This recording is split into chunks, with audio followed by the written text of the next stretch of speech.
السلام عليكم ورحمة الله وبركاته.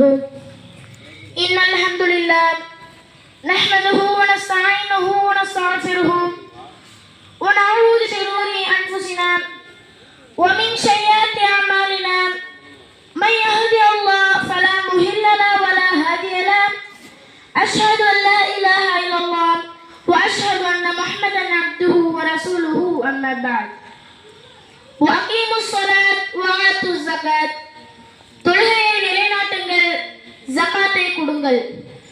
நான் உங்கள் முன் பேச எடுத்துக்கொண்ட தலைப்பு தொழுகை.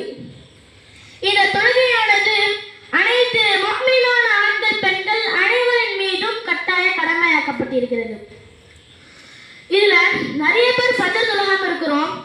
ஃபஜர் தொழாம இருந்தா என்ன தண்டனை தெரியுமா?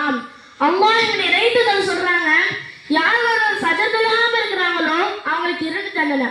அதுல முதலாவதாக இருப்பது, யார் ஒருவர் ஃபஜர் தொழாம படுக்கிறாங்களோ அப்ப அவங்க காதுல ஷைத்தான் சிறுநீர் கழிக்கிறான் அப்படிங்கிறாங்க அல்லாஹ் தஆலா.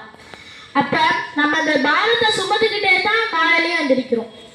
இரண்டாவதாக, நாளை நாம் இறந்த பிறகு கபிர்ஸ்தான்ல அடக்கம் பண்ணோட பாறாங்கல்லால நம்ம தலை நசுக்கப்படும்.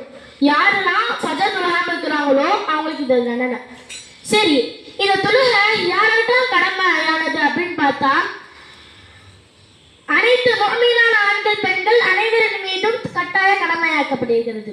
பருவ வயதை அடைந்த ஆண் பெண் முஸ்லிம்கள் மீதும் தொழுகை கடமை, போர்க்களத்தில் போராடும் போர் வீரர்கள் மீதும் தொழுகை கடமை, நோயாளிகள் மீதும் தொழுகை கடமை.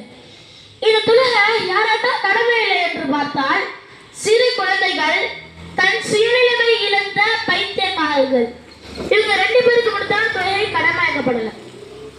சக்கர் என்றும் ஒரு நரகம், அந்த நரகத்துல நிறைய பேர் இருக்கிறாங்க. அப்ப சொர்க்கவாசிகள் இந்த நரகவாசிகள் கேட்கிறாங்க, உங்களை இந்த நரகத்துக்கு கொண்டு வந்து சேர்த்தது அப்படிங்கிறப்ப அந்த நரகவாசிகள் சொல்றாங்க, நாங்கள் தொழுகுவராகவும் இல்லை, ஏழைகளுக்கு உணவளிப்பாராகவும் இல்லை அப்படிங்கிறாங்க. ஒரு நாள் அல்லாஹ்வின் இறைத்தூதர் ஒரு சபையில் உட்கார்ந்து இருக்கிறாங்க. அப்ப அந்த சபையில ஒரு கேள்வி கேட்கிறாங்க. ஒரு வீடு இருக்கு, அந்த வீட்டுக்கு முன்னாடி ஒரு ஆறு இருக்கு. அந்த ஆறுல தினமும் ஒரு ஐவேளை குளிக்கிறாங்க.